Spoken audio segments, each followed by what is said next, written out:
Hello, everybody, and welcome to Parent University. I am Stephanie Heilig, a administrator in Equity Engagement and Partnerships. I'd like to welcome you this evening as you join us for our webinar on bullying and sexual harassment and prevention.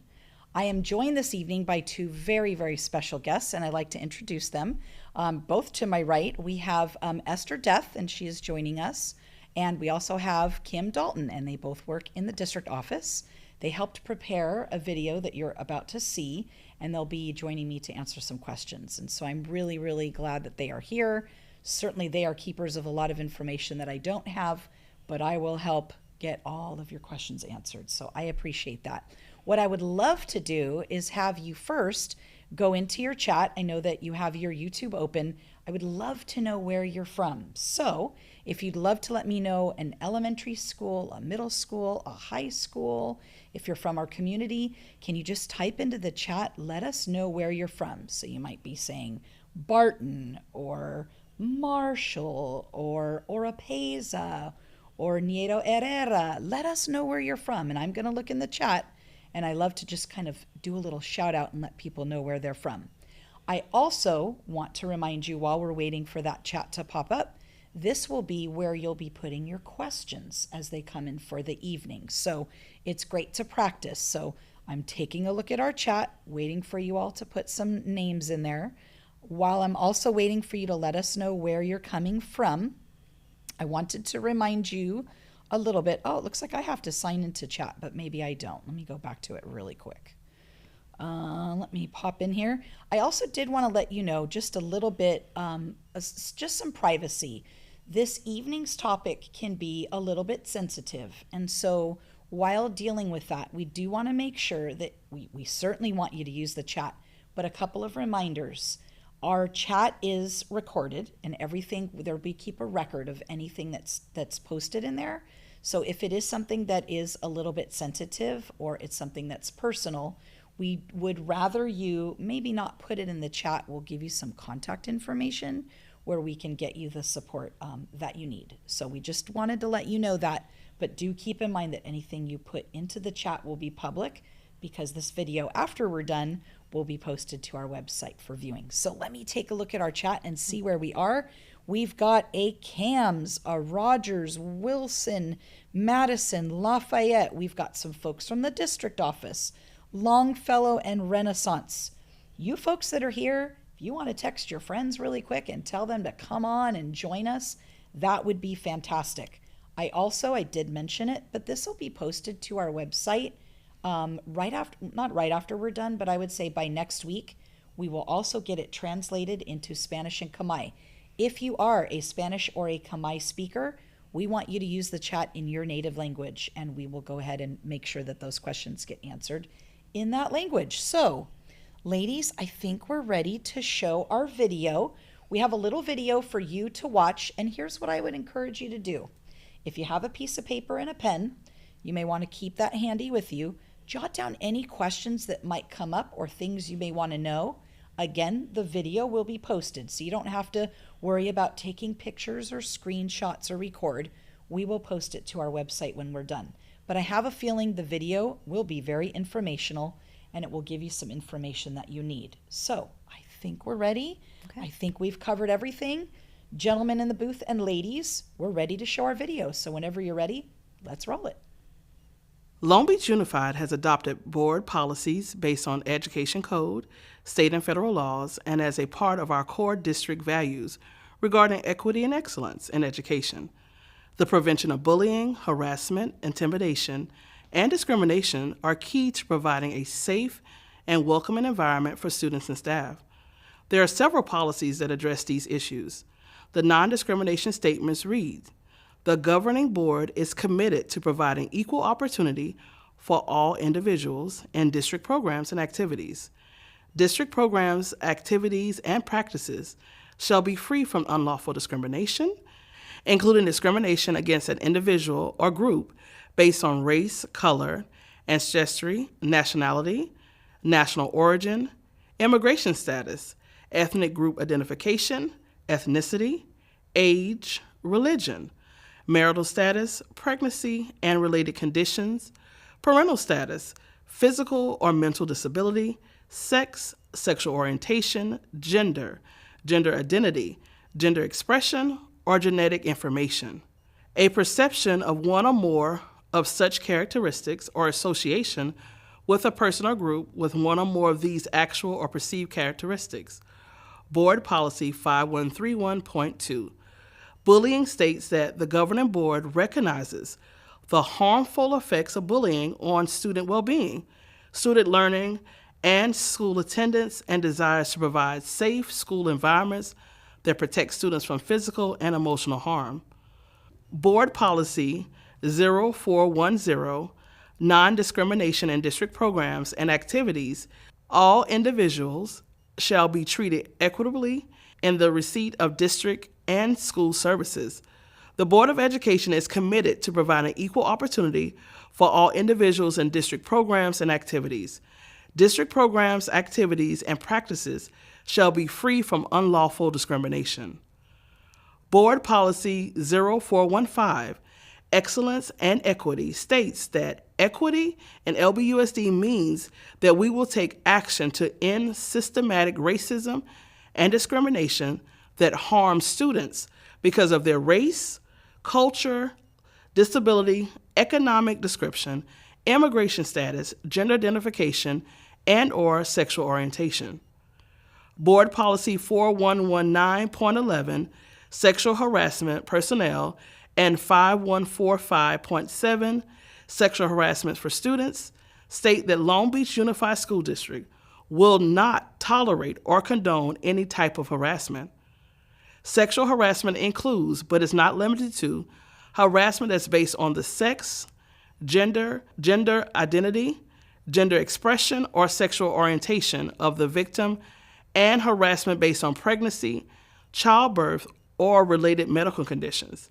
It is the responsibility of each administrator, manager, or supervisor to ensure the work environment is free of all harassment and that all employees are aware of the board policy and administrative regulations regarding harassment.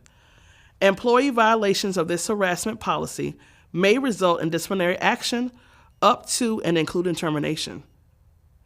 And Board Policy 5145.9, Hate-Motivated Behavior, states that in order to create a safe learning environment for all students, the governing board desires to protect the right of every student to be free from hate-motivated behavior and will promote harmonious relationships among students so as to enable them to gain a true understanding of the civil rights and social responsibilities of people in society.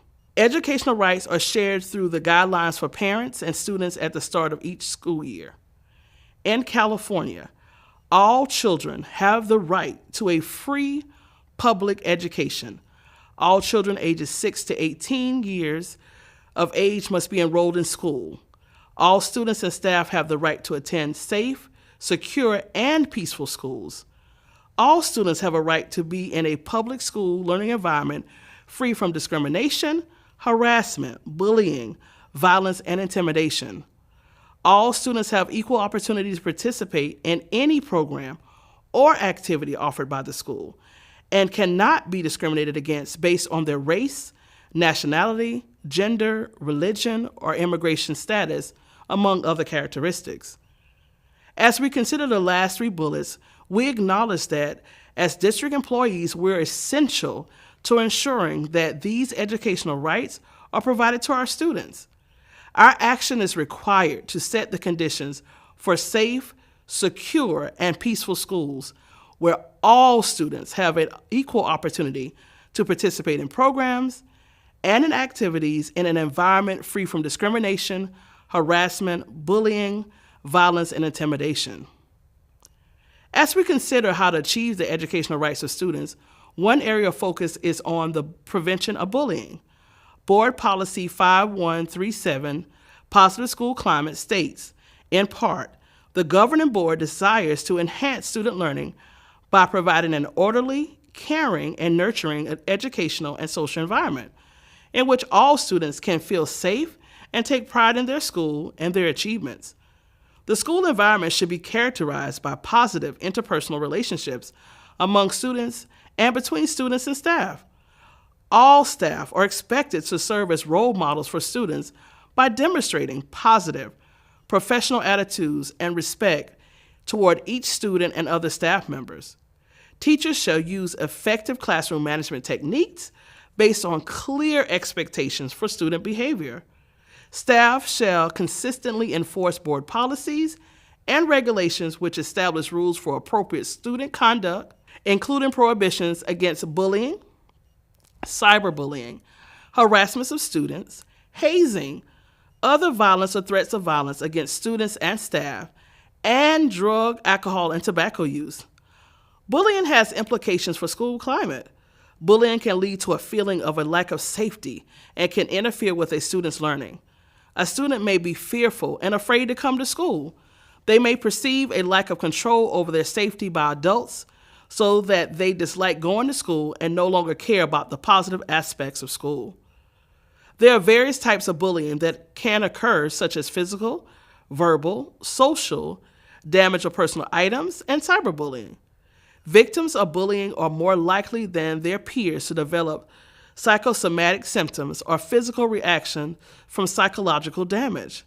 These symptoms can include, but are not limited to, stomach aches, dizziness, headaches, exhaustion, muscle pain, digestive issues, adverse childhood experiences, ACEs, or specific painful experiences in childhood that have been proven to have a remarkably strong predictive effect on poor health. Bullying is considered an ACE. Recent research has found that the body responds to experiences of social pain and physical violence in a similar manner. Being bullied creates a social pain and puts the brain under significant stress. As a result, the body goes into fight or flight mode. When youth experience bullying regularly, the biological response, particularly the increased release of the stress hormone cortisol, can have damaging effects on the digestive, circulatory, and immune systems. The California Department of Education defines school bullying as a form of violence that involves a real or perceived imbalance of power, with the more powerful child or group attacking those who are less powerful. Bullying can be physical, verbal, or emotional, and it can occur face-to-face or online. Bullying behavior can take a variety of different forms. Bullying, whatever the form, can cause a student to feel intimidated, harassed, and/or experience discrimination. Verbal bullying is saying or writing hurtful things. Examples include name-calling, teasing, taunting, threatening to cause harm, inappropriate sexual comments. Social bullying, sometimes referred to as relational bullying, involves harming someone's reputation or relationships. Examples include spreading rumors about someone, leaving someone out of an activity on purpose, embarrassing someone in public, ignoring a teammate, influence others not to be friends with someone. Physical bullying involves inflicting harm upon a person's body or damaging their possessions. Examples include hitting, kicking, pinching, spitting, tripping, pushing, making cruel or rude hand gestures. Damage to property may include taking or breaking someone's personal property or threatening to do so. Methods of bullying have evolved with technology. A wide variety of cyber technologies have provided children and youth new venues for bullying each other. One study found that 18% of middle school students have been cyberbullied at least once in the previous 2 months, and 6% of them have been cyberbullied 2 or more times a month or more often. Girls were twice as likely to be cyberbullied than boys. Often the identity of the perpetrator was unknown or hidden. Cyberbullying can involve all 3 types of bullying and takes place using electronic technology. Electronic technology includes devices and equipment such as cell phones, computers, and tablets, as well as communication tools including social media sites, text messages, chat, and website. This type of bullying is becoming more prevalent every day. Examples include demeaning or hateful text messages or emails, rumors sent by email or posted on social networking sites, embarrassing pictures, videos, website, or fake profiles posted online. Why is cyberbullying different? Students who are being cyberbullied are often bullied in person as well. Additionally, students who are cyberbullied have a more difficult time escaping the negative behavior. Cyberbullying can occur 24 hours a day, 7 days a week, and reach a student when he or she is alone and or when they're in their home. Cyberbullying messages and images can be posted anonymously and distributed quickly to a very wide audience. It can be difficult and sometimes impossible to trace the source. Deleting inappropriate or harassing messages, texts, and pictures is extremely difficult after they have been posted or sent. Board Policy 5131.2 prohibits bullying, including cyberbullying, and provides in part, no student or group of students shall, through physical, written, verbal, or other means, harass, sexually harass, threaten, intimidate, cyberbully, cause bodily injury to, or commit hate violence against any other student or school personnel, or retaliate against them for filing a complaint or participating in the complaint process or resolution processes. Cyberbullying included the transmissions of harassing communications, direct threats, or other harmful texts, sounds, or images on the internet, social media, or other technologies using a telephone, computer, or any wireless communication device. Cyberbullying also includes breaking into another person's electronic account and assuming that person's identity in order to damage that person's reputation. As listed on the previous non-discrimination slide, there are many actual and perceived characteristics that are protected from bullying, discrimination, harassment, and intimidation. One type of bullying or harassment is based on immigration status and religious affiliation. The Long Beach Unified School District is committed to providing a safe and welcoming environment for all students and their families, irrespective of their immigration status or religion. Board Policy 5145.13. Unlawful discrimination, including bullying of students based on their immigration status or religion, is prohibited by district policy and state laws. As such, it is unlawful for students to be discriminated against, harassed, or bullied because of their or their family's immigration status or their religion by another student, employee, or person at school or school activity. Here are some definitions that are foundational to our understanding.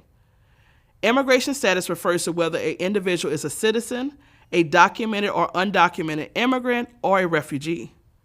Religion refers to beliefs, observances, or practices an individual may have to that which they sincerely regard as holy, sacred, absolute, spiritual, divine, or worthy of special reverence, including religious dress and grooming practices. Bias means prejudice in favor of or against one thing, person, or group compared with another, usually in a way considered to be unfair. When someone is bullied based on protected characteristic, such as immigration status or religion, the law and policy have been violated. Bullying based on protected characteristics is a type of discrimination. Reporting bullying and harassment is important for stopping it when it occurs and preventing it from happening in the future. If a student is experiencing bullying or harassment, it is important to report this.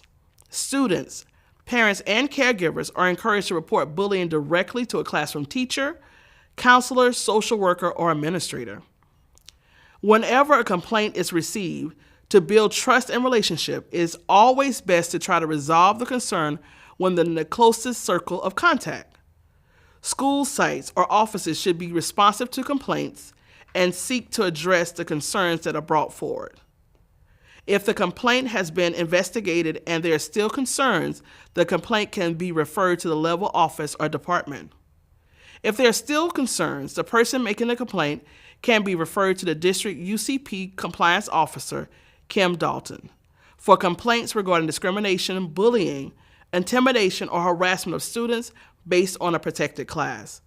Protected classes are based on state and federal law and include students' actual or perceived race, color, ancestry, nationality, national origin, immigration status, ethnic group identification, ethnicity, age, religion, marital status, pregnancy and related conditions, parental status, physical or mental disability, medical condition, sex, sexual orientation, gender, gender identity, gender expression, or genetic information, or association with a person or group with one or more of these actual or perceived characteristics.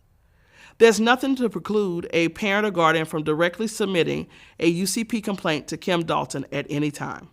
For students in grades 6 through 12, the Say Something anonymous reporting system is another option for reporting harassment. This platform is available by visiting www.saysomething.net or navigating from district and school website homepages at middle, K-8, and high schools by clicking the Submit a Tip icon. The free mobile app is available for download from the Apple App Store and Google Play. Students can also submit tips through the hotline by calling 1-844-5-SAY-NOW. This bullying and sexual harassment prevention parent university webinar is offered in partnership with the Office of Student Support Services, the Office of Curriculum, Instruction, and Professional Development, and Human Resource Services. We also want to address the ways that schools help prevent bullying and harassment. A positive school climate is the product of a school's attention to fostering safety, promoting a supportive academic, disciplinary, and physical environment, and encouraging and maintaining respectful, trusting, and caring relationships throughout the school community. Schools prevent bullying through many steps, including student supervision, immediately addressing and reporting incidents occurring while on supervision, assessing and revising supervision locations as needed based on incident data, focusing supervision to account for hotspots determined by previous incidents, having a consistent response. All staff should be prepared to respond appropriately immediately.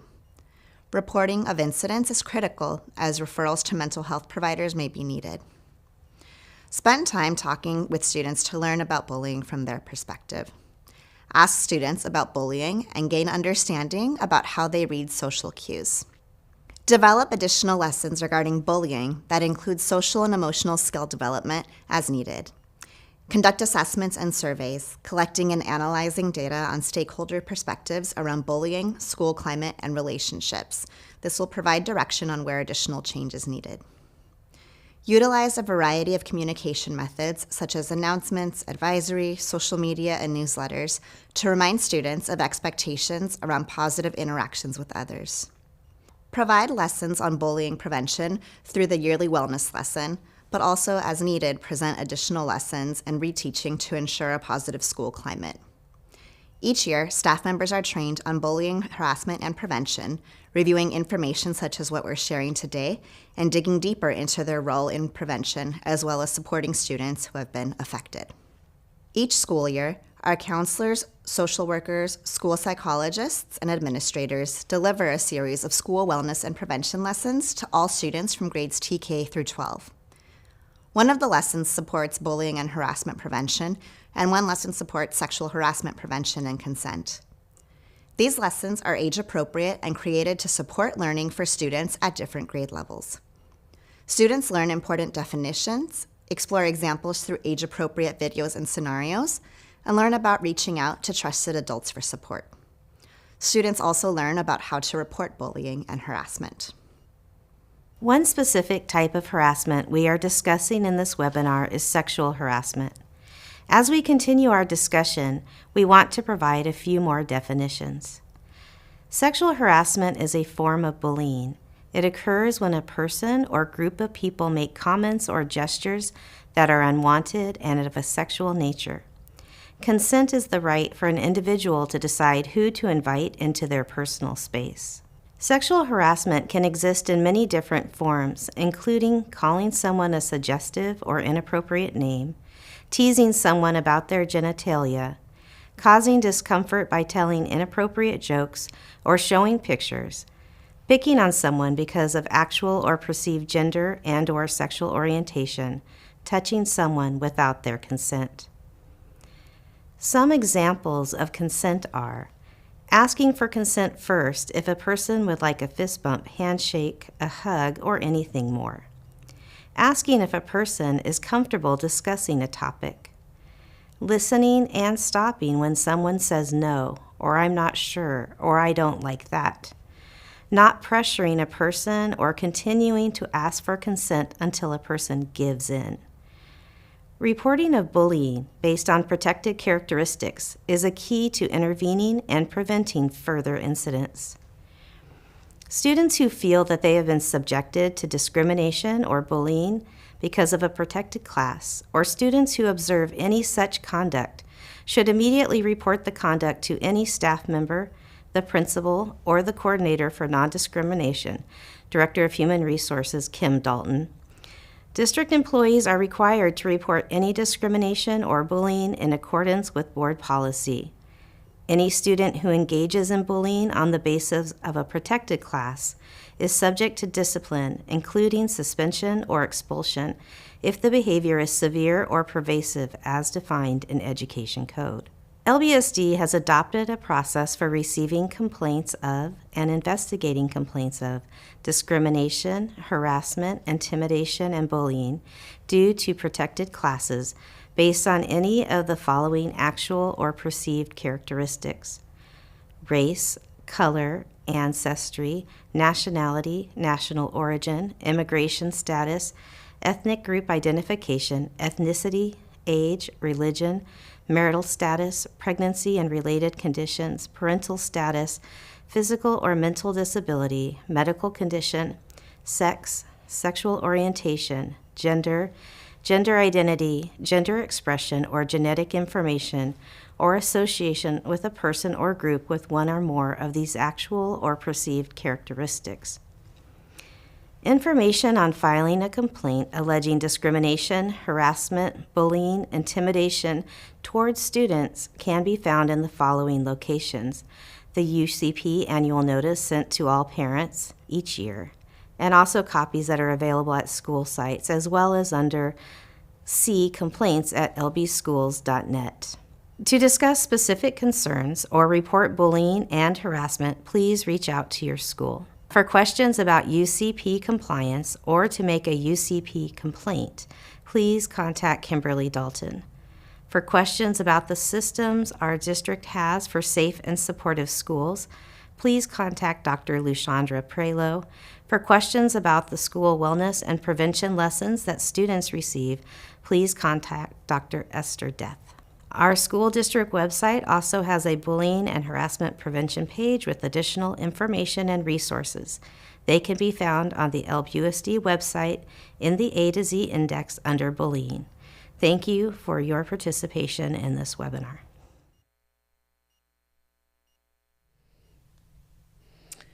All right, everybody, thank you for watching. I know that was a little bit of a longer video, but I appreciate you. We have quite a few of you on our live stream, so I'd like to welcome you back. Before we begin, I'm going to have our guests reintroduce themselves. Just a reminder, first of all, again, thank you for joining us. I know there's a lot you could be doing. I've had all of you we have a wonderful, first of all, a wonderful gathering of folks from, it looks like, all over the district. So I'm taking a look at our chat, which is really great. Couple of reminders as we open the chat for some of your questions. We, number one, we will try to get to as many of your questions as possible. It is entirely possible that with so many of you, we may not, but I'll try to group them in such a way that we can answer a lot of your questions. But a few reminders. Number one, the chat will be made public. Right now the chat is live, but after we sign off today, this video will be put onto our website. So I do want to make sure that anything you put in the chat is not personal, that perhaps you don't use anybody's specific name. You could say a person that I know or something that I've heard is, and that would be a really great way to keep everything not personal and not really calling out any names. I should say too, if it's something that is an immediate concern or it's a safety concern, we definitely want you to contact somebody at your school site tomorrow, which would be Friday. So counselor, assistant principal, you can contact one of the wellness coordinators at your school, and that would be something we would definitely encourage you to do. Certainly, if anything is a little bit more severe, we're going to encourage you to call 911 and obviously make that determination. So I did want to remind you about the chat, but what we would like to do, I'm going to let our folks introduce themselves. I am going to open up the chat, and again, I'm going to try to scroll through. I will do as many as I can. Please also type in the language that you are most comfortable with. We do have some folks monitoring the chat, but I definitely want to make sure that we get to those concerns. I will also say, if there are questions that we do not get to or we do not cover, we will try the best we can to reach out to you and perhaps create an FAQ. You can get a hold of someone in our office and we'll get those questions answered. Okay, so I'm going to open up the chat, but I would like our folks to introduce themselves and tell a little bit about their role and what they do as we foster their questions. So Esther, we'll start with you. Sure. Hi, everybody. My name is Dr. Esther Death, and I'm the School Wellness Coordinator out of the Office of Curriculum, Instruction, and Professional Development. And so in this role, one of the things that I help do is coordinate our annual TK through 12 school wellness and prevention lessons, which if you saw the short, well, not too short, but the video that we just shared, we spoke a little bit about those. And so I support our bullying and harassment prevention efforts by coordinating those lessons and monitoring the implementation at sites. Previously, I was also a site administrator and a classroom teacher, so I also have had experience just on the ground with supporting students and families with this topic. And we are happy to have you here, Esther. Thank you. Thank you. Kim, I'll have you introduce yourself and your role. Yeah. Hi, everybody. I'm Kim Dalton. I'm the Director of Human Resources. And as part of my role, I also am the UCP Compliance Officer, and you heard a little bit about that in the video. And I also coordinate the Title IX concerns that come in. And in my role, I do a lot, of course, with working with employees as a human resources, but a good chunk of my job is also working with students and families when they have concerns. I also was a teacher. I taught science at Stanford Middle School and then became an AP at several schools and was a principal at Bancroft Middle School before coming into the role of HRS. So it's nice to see you all today. All right, and thank you both for coming. And I know that Dr. Prelude could not join us. She's at a conference, but maybe Esther, you could say a little bit about her role. She was the first one on the video, if I remember correctly, and she couldn't be with us, but she's here in spirit. Yes, so she is another important person when it comes to our bullying and harassment prevention efforts as a district. She's out of our Office of Student Support Services, and so she is an administrator who helps sites who are working through different bullying issues, and she's another important contact person. So she couldn't be with us today, but definitely she worked with us on the content and is an important person we collaborate with. Great, and I'm so grateful for the two of you for coming. So thank you for being on with our parents, and I know as we support our families, this is really great. We do have a question in the chat, so we want to kind of open that up, and it's, I guess, for either of you. The question is, our son was bullied today at school. The parent has said she's spoken to the principal and teachers, and her son is still afraid of it getting worse. So what would be her next steps and something that you would encourage her to do? So whenever there's an incident where a student is feeling bullied or feels that someone has treated them unkindly or poorly, it is always best first to talk to the administration of the school. And if they're still feeling concerned, you can ask that some supportive measures be put in place for your child. It could be something as simple as checking in with the teacher or the counselor once a day, throughout the day, once a week. It just depends on the situation. And also having a plan for if they're feeling bullied or they're feeling like someone may do something to them, that they know who they can go to right away to get support. So it's just really working with your site administration, your counselor at the school to put in place some supportive measures so your child does feel safe at school. Great. I think that's great advice. I would also maybe add to it if there's a wellness center. I'm not sure the grade level of the question, but oftentimes the wellness center is a great place for students to go. I don't know, Esther, maybe you could throw in some information about that, but it is a really kind of a safe space certainly for students to go if they have concerns during the school day? Yes, so we have wellness centers at our middle school and high schools, and so that's something available to our secondary students, and so that could be a place to find a trusted adult. We always like to speak with students about who are your trusted adults on campus and off campus. So again, depending on the age of the student, maybe thinking through, are there places on campus or specific scenarios that you're concerned about where the bullying might occur, and helping them think through, okay, who is a trusted adult you can go to if something happens, let's just say at lunch or in the locker room or wherever the case may be. And so a social worker in the wellness center could be a great person, a counselor, a teacher, an administrator, but thinking through who are the trusted adults that are nearby. That's great. Thank you. Another question from a teacher lens, which is really great. Before reporting, should they as the teacher engage with bullying behavior on the spot if they should see something? So kind of from the teacher spot. So this could either be they see it happening or occurring, or a student has come perhaps and has reported some bullying information. Yeah, so all of our employees should intervene if it's safe to do so whenever they see any type of bullying or any type of any inappropriate behavior that needs to be addressed and redirected.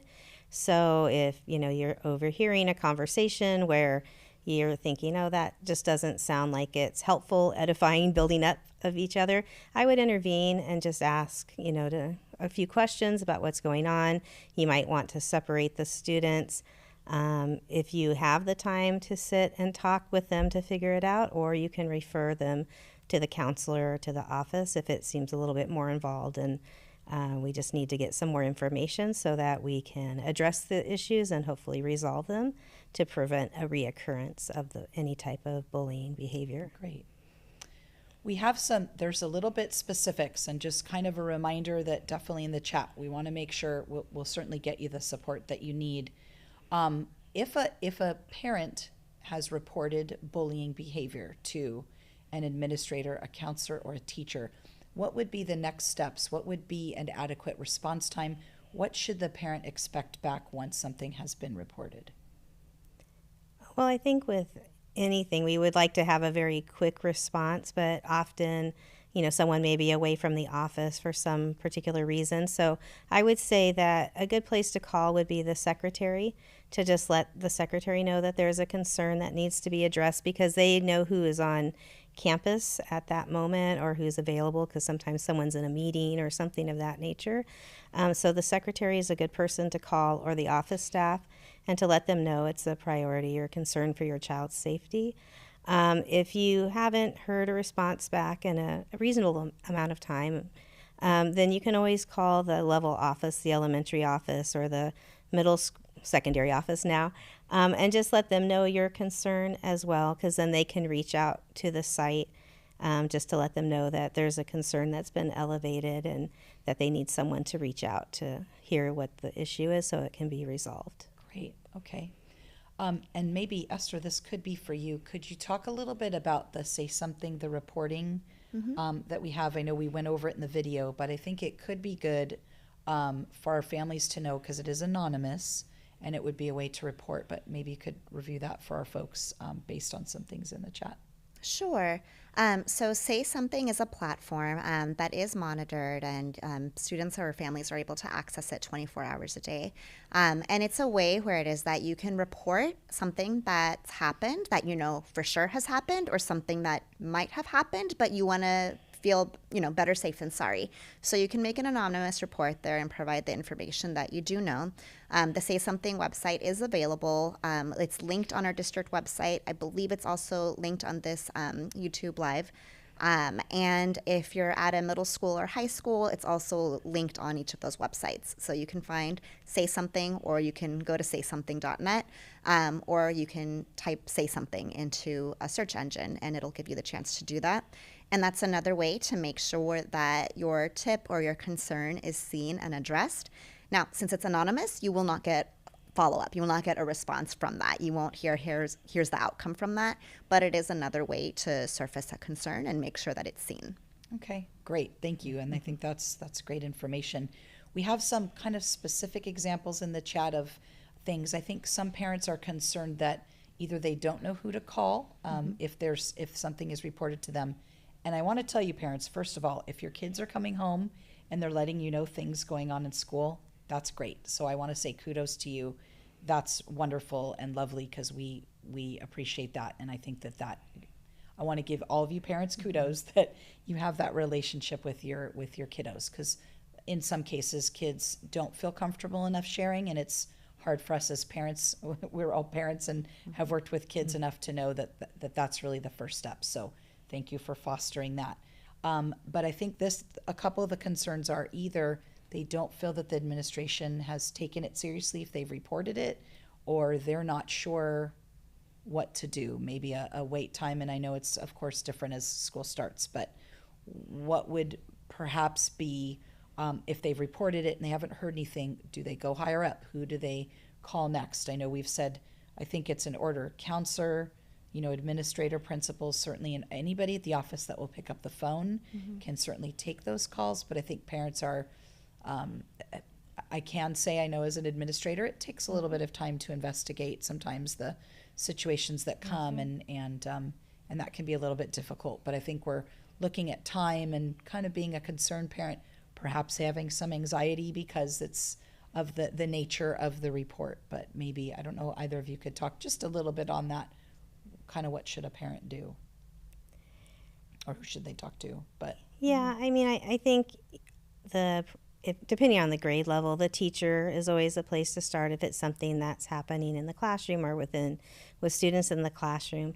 We always say go to the point of closest contact, because they can resolve the issue hopefully more quickly or raise it up to the next level more quickly. So try, if it's an elementary classroom, what's going on with elementary kids, try to talk with the teacher first. If you're not able to talk with the teacher or it doesn't seem to be resolved, like you said, go to the counselor, talk to the counselor and see if we can resolve it. Because our goal in all of these situations is to teach students the appropriate behavior, the appropriate way to communicate when there's a concern, so that it doesn't reoccur. And so, just like anything, some students will learn those procedures and policies a little faster than others. And so it may not automatically go away. So we keep working with them and working with families to try to resolve the issue. And we put into place those supportive measures. And but remember, at a school site, there's hundreds of children. There may be other things that are happening during that school day. And so the administrators and the counselors are getting to every issue as quickly as they can, and getting back to you as quickly as they can. But if you're not hearing from someone after a reasonable amount of time, 24 hours, give the school another call and say, hey, I called yesterday. My son or daughter had this issue and I haven't heard anything. I would really like to speak to someone today. And hopefully that can occur. But again, like I said, you can always then go up to the level office if needed to say, I've called 3 times and nobody has responded and my son's afraid to go to school. I just need some help to resolve the situation. And I think it's appropriate to go ahead and call the level offices at that point. And so for folks who are wanting to know how to do that, they would contact the district main line and ask to speak with the elementary TK8 office or the secondary schools office, Yes. right? Mm-hmm. Okay. great, yeah. I think what I would also add is that sometimes it can feel challenging because the privacy of all parties involved has to be protected. And so sometimes you might not be able to hear the outcome, what happened to that other student or what consequence did the other student face, because that student's privacy is also protected. And so there's also sometimes a need to recognize that, hey, like I'm going to hear that the situation was dealt with. I might hear that there were consequences, or that these are the measures being put in place, but that we might not be able to know specifics, and that's also to continue protecting safety. And so that can also be a challenge sometimes, but also a good reason to keep trying to contact the school and just get clarity on, okay, is it being taken care of and that's all you can tell me, or is there still something that needs to be done? Sure, and I think that's great advice, and I do know it does take time, and that's, of course, hard for us as parents. In today's world, lots of things are instant, so it does take time to investigate. I can tell you that I know every incident that is reported is investigated, not just glanced over, but that the time is, that's really the hard part. But again, I would say continue to talk to your children, if the issue continues, because I think that conversation can be very helpful. I think, Esther, this might be a question for you. What is the curriculum for elementary schools in regards to children, or being kind to folks that are different? So is there a curriculum being taught? Maybe it's not just for elementary school, it could be beyond that, but do we have curriculum on how to teach folks about the differences and how to respect that in our schools? Sure. So there's a few different curriculum pieces that we can highlight when we're speaking about this. First of all, we do have our wellness lessons that happen each fall. And so when we have our bullying and harassment lesson, there's different versions. So for example, a TK student will see something different than a 5th grade student. But in there, we're sharing expectations for having a welcoming and safe environment as a school, and being able to interact and be around students who are different than us. We highlight in those lessons students who may be from different backgrounds, students who may have different immigration statuses, students who might come from different religious backgrounds, and being able to coexist, given that we are such a diverse city, such a diverse district. We also have at our elementary school adopted what's called our Harmony SEL curriculum, so social emotional learning. And the whole first unit in that curriculum is around building community.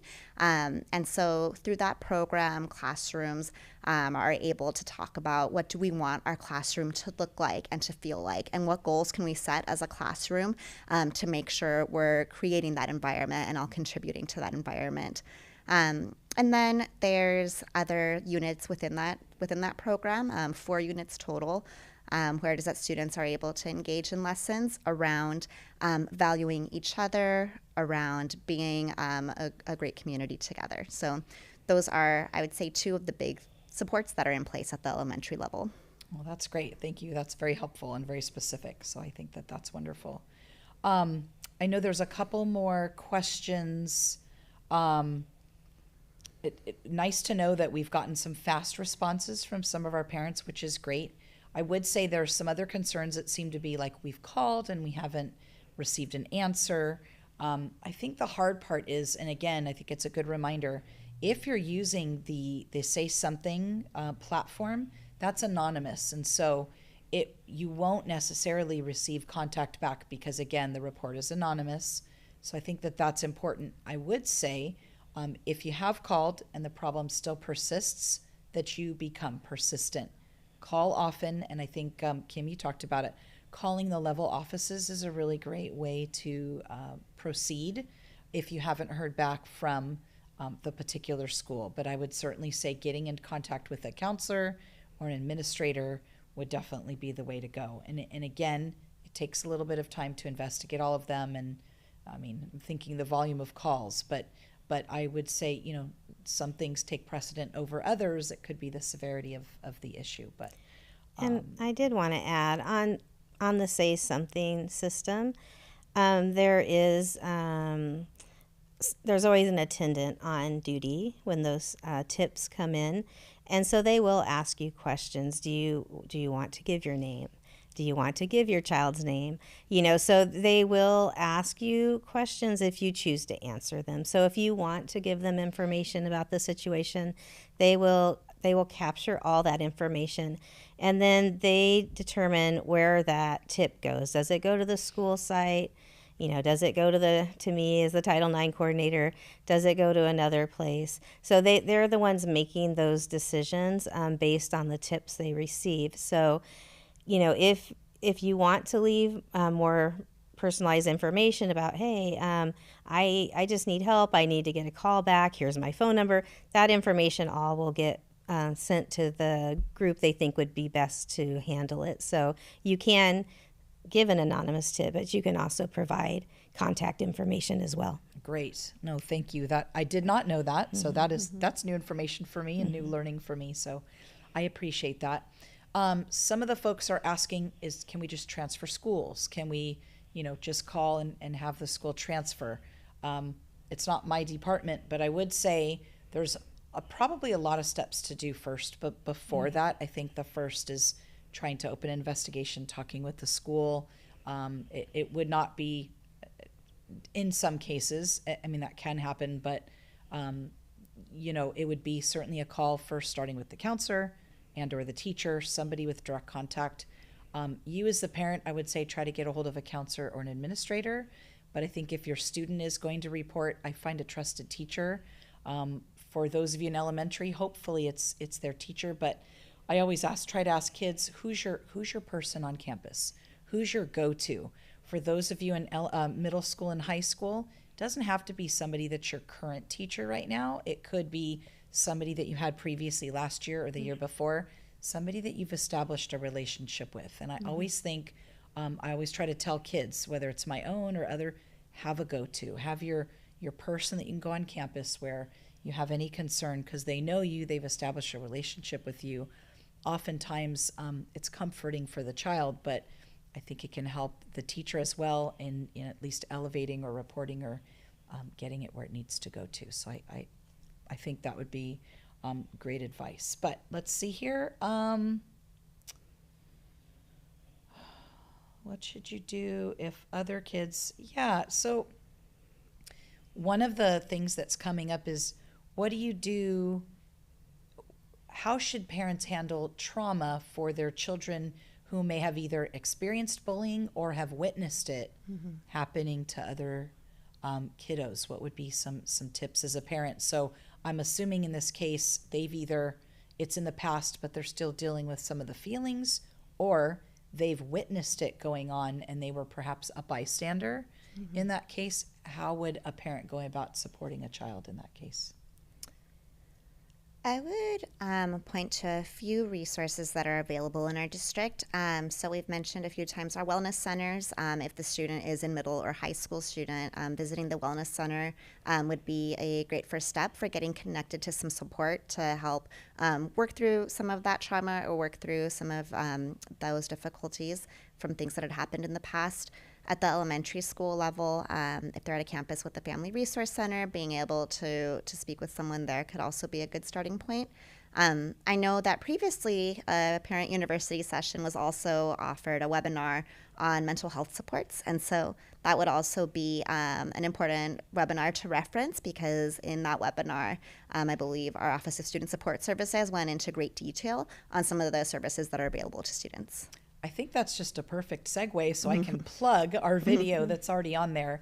I'll just kind of interject. We have about 9 minutes left, believe it or not. This is going quick. But for those of you that want to refer to that webinar, if you go to our main webpage, which is www.lbschools.net, and if you hover over the Families tab, you should get to a tab that says Parent University. And if you scroll down, so you'll go under the webinars, you have to scroll down a little bit. Our previously recorded webinars, that one being one of them, are on there. This one will eventually be posted on there as well, posted in all 3 languages. So that was a great webinar. I know it's been viewed quite a few times, but a great resource to go to if you need some more advice and support on what to do. Yeah. Including some remote options, I believe. And so I can't speak in detail on those as I don't coordinate those efforts, but I know that there are resources that are available. And so definitely encourage reaching out there or stopping by to check in with a school counselor, school social worker, school psychologist for support. Great. No, thank you. I think that's great too. And I think in a lot of cases with parents, finding that resource too, there's lots of ways to get involved with the school.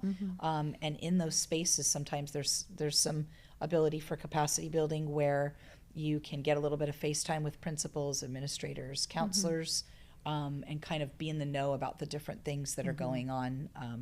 Oftentimes there's just an opportunity to say something or to speak up from a parent point of view. So I think that's good. I think I would say one more thing that just came to mind is I know sometimes it's, okay, my child might need some counseling to work through some of this, and sometimes it might just be, hey, do you have conversation pointers? And so I often love to use restorative lines of questioning, so saying, okay, what happened? Having them share through that, speak through that a bit. What were you thinking about at the time? So reminding themselves, placing themselves there, and normalizing whatever they were feeling then. What have you thought about since this happened? What's been the hardest for you about this? And is there anything that needs to be done to make this situation right? And so sometimes, and you don't necessarily have to use all those questions, maybe you swap in some others, but that's a general kind of line of questioning that I like to use a lot when I'm working with students or with staff, just trying to process a situation that happened. That's wonderful advice. I'm going to can that and just send it out. But that was, I think, really great advice for a lot of our families. I know as parents, we don't often, especially if we didn't experience it or we're parents for the first time, nobody trains you on how to do it, but it's a rough draft running through it. So I think that's really great information. So thank you for that. We do have, I think, a few minutes left. So I'm checking the chat. We have some specific, I think we've answered many of them, which is a lot of the issues. I think if we haven't specifically gotten to it, I would certainly say the first step is to go to the administration, call again, call often. Definitely try to speak to the secretaries are wonderful. The office staff is wonderful, but see if you can get to perhaps a counselor or an administrator, a wellness center person, the teacher. If it's elementary school, they can often be a great source of contact. But I think that a lot of the information that we have, at least the questions that are in there, are really great and work. And I love your line of questioning. So I appreciate that. I'm looking, I think a lot of our questions we've covered. We're on a little bit of a delay, so I'm trying to stall a little bit. I know we have just a few minutes left. I would also point out to you while I'm waiting to check the chat, there are 2 really great links in our YouTube video that can get you to some really good resources if need be. I'll check the chat, ladies. I don't know if you want to wrap it up with some final thoughts while I check and see if we've got anything else going on. But again, this will be posted to our website once we're finished, so folks can chime on. But Yeah, I would just say that, one of the things that we want is to have a positive school climate. We want students to feel safe. We want students to want to be at school. So if there are obstacles that are keeping your student from feeling safe, from feeling like they want to be at school, that they're anxious, we really would like you to let the administration know so that we can step in and walk alongside you and your family for that time, get support that's needed to help them, just even sometimes regain confidence. Because sometimes when something happens, we're just fearful of it happening again, even though it's been resolved. It's just that fear, that lingering what if, and we want to help them by providing those supportive measures so they can get through that period of time, build that confidence and trust again, and continue on with school. So as things come up, let the administration, let the teachers know so they can help to support your student to be confident and looking forward to being at school every day. I think that's great advice. Esther, any final thoughts while we're... Sure. I was going to mention one of the links that's added on this video goes to the district resource page on bullying and harassment. So if you're wanting to look through some more information, if you're wanting to look at the policies, if you're wanting to look at some links to some really great videos and other tips and tricks, those are located there at that website. We've also got the link to Say Something right there. But I think just echoing what's been said, ultimately, we all want our schools to be safe. We all want our schools to be welcoming. And the fact that you are here with us today watching this webinar is a really important step in that direction. So it takes partnership with parents and families and caregivers like all of you who are here. I know we have a few staff members on the call also, so that's great as well. And all of this is really important to having a united approach. The information that was shared in the video today was the same information that was used in staff trainings this year or the same information that students saw in their wellness lessons. So again, what we're sharing here today is the same messaging that we're sharing across the district. And we thank you for being with us today as a really important partner in this work. Well, I'd like to thank both of you for joining us. Again, I know there's lots of things we could be doing, but I think the topic was really important. I think hopefully our families gained a lot of information from it. Again, this will be posted to our website when probably next week, so you can take a look at it, and it will live there the whole year, so you can refer to it often. But again, thank you, parents, for tuning in and checking us out. We'd love to hear back from you. So should be there'll be a feedback form posted on our Parent University page, so you can give us some feedback.